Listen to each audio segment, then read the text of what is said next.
Assalamualaikum warahmatullahi wabarakatuh. Saya Ade Maria Francisca dari SDN Leuweung Hapit 2, calon guru penggerak angkatan 9. Assalamualaikum Bu Risna, apa kabar? Ya, Beliau ini guru kelas 4 di SDN Leuweung Hapit 2. Ibu Risna, saya kali ini akan melakukan percakapan pra-observasi untuk mengobservasi dan mengevaluasi sebagai persiapan awal untuk melakukan pembelajaran agar Bu Risna lebih siap dan percaya diri. Ada beberapa pertanyaan yang akan saya sampaikan, Bu Risna, berkaitan dengan observasi kegiatan pembelajaran nanti. Apa tujuan yang ingin Ibu capai dalam pembelajaran? Tujuan yang saya ingin capai karena ini berupa materi lanjutan dulu ya, belum materi baru. Jadi di sini tujuan utamanya yaitu peserta didik yang bertipikal umum, yaitu ya yang paling utamanya adalah tidak ada kesulitan dalam mencerna dan memahami materi ajar. Jadi di sini siswa dituntut untuk apa sih gitu yang akan mereka pelajari dan memahami dalam bentuk penjelasan atau misalkan pemetaan konsep gitu. Terus yang kedua, yang paling maksimalnya atau ekspektasi tinggi, pencapaian tertinggi di sini yaitu mencerna dan memahami dengan cepat, mampu mencapai keterampilan berpikir arah tinggi dan memiliki keterampilan memimpin. Jadi di sini sempurna ya, bisa si siswa itu aktif, mencerna pembelajaran dengan cepat, terus mempunyai arah pemikiran kritis yang tinggi, pemikiran yang tinggi ya, dan pasti dia jiwa leadernya keluar gitu. Jadi memiliki rasa kepemimpinan ya. Itu sih. Berarti ada dua tujuan pembelajaran ya Ibu ya. Kemudian dari dua tujuan pembelajaran tersebut, area bagian mana yang ingin Ibu kembangkan dan Ibu capai? Ya, ini berkaitan dengan materi atau secara umum? Secara umum boleh. Secara umum. Okay. Kalau secara umumnya sih di sini yang ingin saya tonjolkan adalah karakter dan gaya belajar peserta didik ya. Karena PR saya itu di situ. Jadi ingin menemukan atau karakter gaya belajar yang nyaman berdasarkan karakter individunya. Itu kalau tujuan dilihat dari secara umum ya. Kalau materinya di sini, misalkan saya lagi membahas tentang topik pembelajaran yang bagian B ya, yaitu tentang kekayaan alam. Nah di sini tujuan yang utamanya yang ingin saya tonjolkan itu anak bisa mendeskripsikan atau menjelaskan cara pemanfaatan kekayaan alam yang di sekitarnya ya, tapi dalam bentuk sederhana aja gitu ya. Misal anak bisa menyebutkan ya apa saja sih kekayaan alam yang dimiliki itu di daerah kita. Berarti kekayaan alam domisili siswa tersebut ya Bu iya, ya? Ya minimal lah si anak itu kalau misalkan dia tidak mengetahui provinsi ya yang di daerahnya aja dulu gitu. Tapi maksimal ya sampai ranah provinsi. Kemudian bagaimana rancangan pembelajaran yang akan dilakukan di dalam kelas mulai dari segi strategi pembelajaran, model pembelajaran ataupun metode pembelajaran itu. Metode pembelajaran. Oke, yang pertama strateginya di sini saintifik ya. Jadi saya melakukan pendekatan terlebih dahulu. Terus karena di kurikulum Merdeka ini kita dituntut untuk berdiferensiasi. Jadi saya melihat dulu kemampuan peserta didik ini di mana. Kalau di tahun sebelumnya strategi saya itu bahwa yang mampu harus bersatu dengan yang anak yang kemampuannya belum sama dengan yang lain gitu, dengan tujuan untuk supaya si siswa tersebut bisa menyesuaikan. Tapi kalau sekarang saya dilihat dari bahwa kalau yang dinamakan berdiferensiasi itu ya dikelompokkan berdasarkan kemampuannya gitu. Nah itu yang pertama. Jadi pertama menerapkan dulu pembelajaran berdiferensiasi. Yang kedua modelnya saya di sini ke kelompok, lebih ke pembelajaran kelompok, tidak individu. Kalau untuk materi ini ya dilihat dari konteksnya supaya apa, anak ada gerakan gitu. Kalau saya memberikan tugas secara individu, strategi individu, maka ini tidak efektif karena si anak cenderung bosan ya. Jadi saya di sini penerapannya modelnya model kooperatif dan metodenya saya menggunakan jigsaw dulu, tapi dalam bentuk sederhana ya. Jadi di sini kurang lebih gambarannya ada satu siswa yang harus menjadi detektif atau mencari informasi. Mungkin Supaya Ibu maaf untuk mengasah kemampuan berelasi siswa juga mungkin ya. Ya, tapi di sini sasaran saya bahwa anak yang pendiam, harus bergerak gitu. Mau tidak mau. Di sini ada, mohon maaf, ada sedikit pemaksaan supaya si anak itu aktif. Gitu. Kemudian media pembelajaran yang akan Ibu gunakan apa saja? Media pembelajaran yang pertama itu visual ya. Saya menyediakan gambar-gambar berupa contoh kartu atau video ya yang disertakan dengan audio. Kalau untuk alat peraga medianya visual itu ya alat pendukungnya itu saya sudah terbiasa menggunakan infocus, laptop sama sound system. Nah, itu. Kalau untuk ininya ya saya gunakan lembar kerja peserta didik juga biar untuk ada bukti hasil kemampuan anak. Baik Bu, nanti saya akan datang ke kelas Ibu. Saya akan melihat dan mencatat apa yang terjadi di dalam kelas. Kemudian pertanyaan berikutnya, apa yang Ibu dapatkan dari hasil percakapan kita hari ini? Hasil yang saya dapatkan dari percakapan ini setidaknya saya pertama ya bisa mendapatkan ide, saling bertukar pikiran ya. Setidaknya nanti ketika saya belajar itu kalau ada yang memonitor itu saya merasa ada yang mengoreksi gitu ya. Terus yang kedua memperbaiki perangkat aja, saya bisa lebih memperbaiki perangkat aja untuk persiapan nanti observasi ya. Yang ketiga menemukan ide dan gagasan baru untuk mengembangkan metode-metode pembelajaran yang akan saya terapkan di kelas. Itu sih Gagasan baru. Oke Ibu, terima kasih. Tapi nanti setelah saya melakukan observasi di kelas, nanti ada percakapan pasca observasi dan akan dihadiri oleh pengajar praktik saya. Saya cukupkan ya Ibu untuk percakapan pra observasi. Selamat bertemu lagi nanti di kelas. Terima kasih Ibu. Assalamualaikum. Waalaikumsalam. Anak-anak sebelum memulai pembelajaran seperti biasa dipimpin doa dulu. Biasanya oleh ketua kelas. Sekarang mah gantilah. Siapa ya yang mau memimpin? Siapa? Yuda. Ayo. Kamu kan ini nama tunjuk orang. Kata ibu kalau kamu tunjuk orang berarti kamu yang harus memimpin. Ya, pimpin dah. Dari lagi. Sebelum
Francisca dari SDN Leuweung Hapitua, CGP angkatan 9.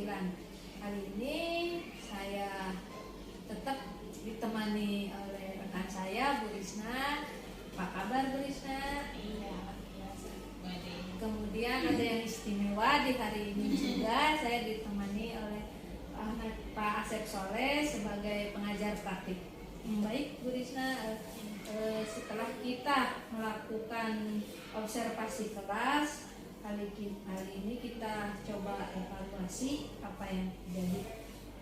Bagaimana pertanyaan pertama ya Bu Risna ya, bagaimana perasaannya terkait dengan berjalannya kegiatan observasi kelas yang sudah berlangsung kemarin? Kalau bisa tanya masalah perasaan pasti ya deg-degan ya. Bukan sedikit ini karena memang ini pertama kali saya diobservasi oleh rekan sejawat. Yang biasanya kalau observasi itu kan sama Pak Kepala ya. Ya. Gitu. Kalau ini beserta rekan sejawat ini baru pertama kali. Angin baru. Iya, angin baru. Ya alhamdulillah sih luar biasa, pengalaman baru. Soalnya ini bisa dijadikan jalan untuk saling memberi masukan ya, memberi perhatian, karena ya jarang-jarang begitu ya Pak antara rekan sejawat gitu saling berbagi, itu saling sharing lah, itu sebagai jembatan untuk saling memberi pendapat tentang proses pembelajaran. Tapi karena sudah nggak deg-degan kan Oh, ya. enggak. Kita lanjut ke pertanyaan berikutnya. Bisa Ibu ceritakan kembali area pengembangan apa yang Ibu lakukan di dalam kelas, langkah-langkah atau tahapan-tahapan pembelajaran apa yang sudah Ibu lakukan di dalam kelas? Yang pertama berdasarkan hasil refleksi kemarin kan ya, masukan dari Ibu selaku pemantau atau observer saya gitu ya. Yang pertama saya memperbaiki langkah-langkah pembelajaran termasuk metodenya, karena kemarin menurut hasil refleksi kan metode yang saya gunakan itu kurang efektif sehingga ya yang harusnya planningnya itu akhirnya ada ya kondisi yang di luar dugaan ya. Itu yang pertama pengembangannya. Yang kedua pemberian pemahaman materi kepada anak. Kemarin itu materinya itu cakupannya itu masih terlalu umum ya. Jadi saya kembangkan lagi, persempit lagi supaya anak itu lebih mudah memahami ya. Karena dilihat dari hasil refleksi kemarin anak itu bingung juga gitu ya. Jadi akhirnya saya persempit lagi materinya supaya anak itu lebih mudah untuk memahaminya gitu. Baik, yes. Jadi ada hal-hal yang perlu diperbaiki dalam pembelajaran yang kita lakukan kemarin. Kemudian menurut Ibu apakah ada area pengembangan yang belum dicapai dan yang sudah berhasil? Area yang belum dicapai itu yang pertama adalah pemahaman anak. Jadi pemahaman anak kemarin materinya kan tentang sumber daya alam. Jadi masih sebagian peserta didik itu kebingungan.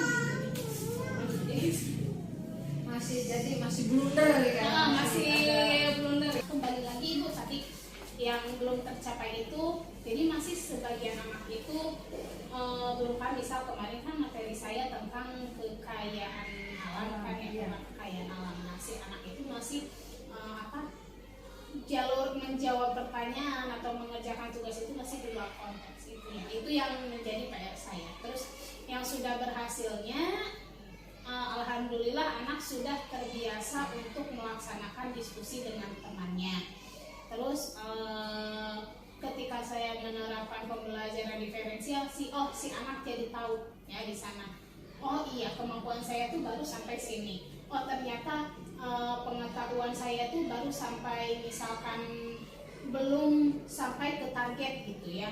Jadi si anak itu alhamdulillah dia lebih memahami gaya belajarnya apa gitu, yang jadi lebih menemukan jati diri.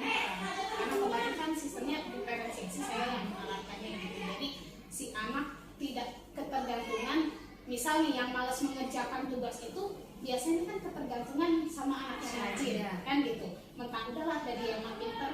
Nah setelah kemarin metode dan gaya belajar yang saya terapkan itu alhamdulillah anak yang tadinya males gitu ya, alhamdulillah dia dipaksa karena mungkin dipaksa untuk mandiri, alhamdulillah walaupun tidak 100% berubah, alhamdulillah ada perkembangan itu. Jadi saya lebih melihatnya dari gaya belajar anak itu sudah lebih hariannya dibanding sebelumnya. Itu yang sudah.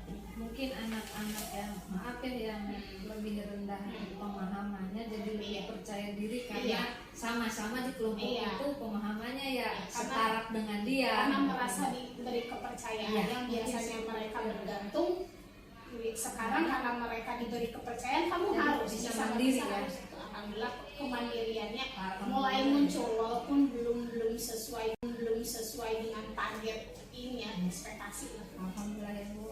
Kemudian kendala apa saja yang dihadapi saat pembelajaran di dalam kelas Bu?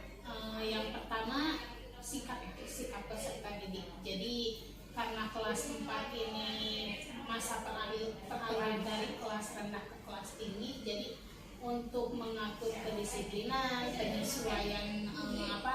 penyesuaian beradaptasi dengan saya juga itu cukup lama ya. Jadi mungkin yang tadinya mereka diperlakukan seperti anak-anak sama saya diperlakukan ya layaknya kelas tinggi, itu harus seperti itu. Terus yang kedua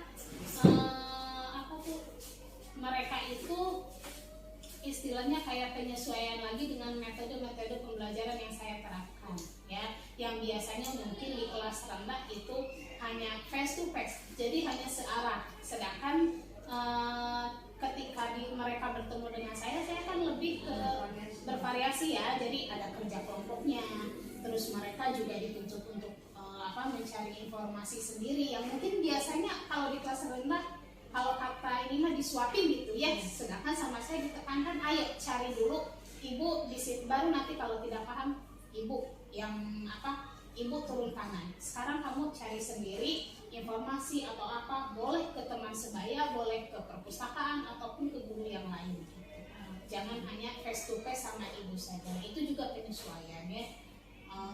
Jadi ngerasa aneh gitu ya si anak itu. Terus yang ketiga yaitu jadi di fase B ini masih ada sebagian peserta didik yang kemampuannya mungkin seharusnya dia kembali lagi ke fase A gitu. Contoh ya ada beberapa peserta didik yang masih belum sih ya, jadi tidak terlalu lancar dalam membaca dan menulis. Itu juga sebetulnya jadi salah satu kendala karena ketika kemampuan mereka masih berada di tahap fase A, tapi mereka dipaksa untuk mengikuti materi kemudian apa saja yang ibu lakukan, terutama ya ini menurut saya riskan sekali, anak sudah di fase B tapi pemahamannya, kemampuannya masih setara dengan anak di fase A. Untuk menghadapi hal tersebut apa yang ibu lakukan? Langkah-langkahnya saya mengadakan asesmen diagnostik dulu. Jadi saya tes dulu kemampuan membacanya, apakah anak itu ada permasalahan di membacanya gitu. Dan alhamdulillah kebetulan saya sebutkan aja ya Bu, ada 4 peserta didik gitu ya. Pas asesmen ternyata jawaban pertanyaan saya A, tapi jawaban dia tuh kayak bingung. Malahan ada 1 peserta didik itu yang tulisannya sama sekali tidak baca ya, tidak sampai sekarang. Nah, itu saya lakukan dulu asesmen seperti melakukan wawancara dan tes baca ya. Untuk yang lainnya saya juga sama melakukan asesmen diagnostik, tapi pembelajaran yang mereka akan ikuti di kelas 4 gitu ya. Itu saya selalu lakukan baik itu di semester 1 maupun semester 2. Lalu yang kedua saya memberikan bimbingan khusus karena mau dipaksa seperti apapun ya anak itu pasti ya tidak akan bisa mengikuti gitu ya. Jadi saya melaksanakan bimbingan lalu menerapkan pembelajaran diferensiasi. Penerapan pembelajaran diferensiasi itu adalah salah satu usaha saya. Oke, bagaimana tindak lanjut yang akan Anda rencanakan? Tindak lanjutnya yang pertama saya akan melakukan perbaikan terutama dalam menerapkan metode pembelajaran. Jadi saya akan menerapkan metode pembelajaran yang mungkin lebih variatif lagi. Kalau kemarin saya hanya diskusi, tanya jawab, proyek gitu. Kadang proyek juga dalam satu semester itu hanya 1 sampai 2 ya. Terus yang kedua ya lebih lebih meningkatkan lagi pendekatan saya dengan peserta didik gitu. Karena kelas 4 ini karakternya itu luar biasa ya Bu. Jadi mungkin lebih sering cari, mereka tuh aktif tapi ingin seolah-olah Bu ini perhatikan saya gitu. Nah, jadi pendekatan karakternya itu ya, tadi kan saya pembelajaran diferensiasi itu sudah saya lakukan dan itu masih sangat aneh gitu ya. Kok kenapa saya dibedakan? Apakah saya bodoh atau yang sudah mempunyai itu keserian gitu ya? Keserian gitu. Oh kenapa dia itu dikasih yang mudah sedangkan saya suka yang sulit-sulit. Nah itu juga sebetulnya menjadi PR untuk mengasih pemahaman ke anak itu biar tidak merasa disisihkan atau ada ketimpangan gitu. Nah itu jadi pendekatan terhadap peserta didik untuk memahami di dalam karakternya, terus memperbaiki. Yang paling utama saya memperbaiki cara mengajar saya yang melalui metode dan mengenali gaya belajar. Nah, oke. Jadi mungkin metodenya akan dilakukan, usahakan bervariatif ya. Kira-kira kapan waktu itu akan mulai melaksanakan tindak lanjut ini? Ya dari Cepatnya dari sekarang. Oke Ibu, terima kasih atas percakapan pasca observasi kita kali ini sudah kita laksanakan. Sekarang saya beri kesempatan untuk Pak Asep sebagai pengajar praktik memberikan umpan balik. Silakan. Baik, dari percakapan ibu-ibu yang saya pantau dalam hal ini pasca observasi ya, saya melihat sudah sangat baik. Kenapa? Karena memang sudah sesuai dengan alur cerita yang diharapkan ya. Ada identifikasi, ada refleksi, dan ada umpan balik atau rencana tindak lanjut yang akan disampaikan. Sudah bagus. Saja mungkin tanggapan dari saya. Terima kasih. Terima kasih Bapak, terima kasih Bu Risna. Semoga apa yang kita lakukan sekarang, kegiatan kita sekarang akan menjadi tolak ukur untuk maju ke depan lebih baik lagi kita dalam pembelajaran kita. Terima kasih Bapak. Sama-sama. Assalamualaikum warahmatullahi wabarakatuh.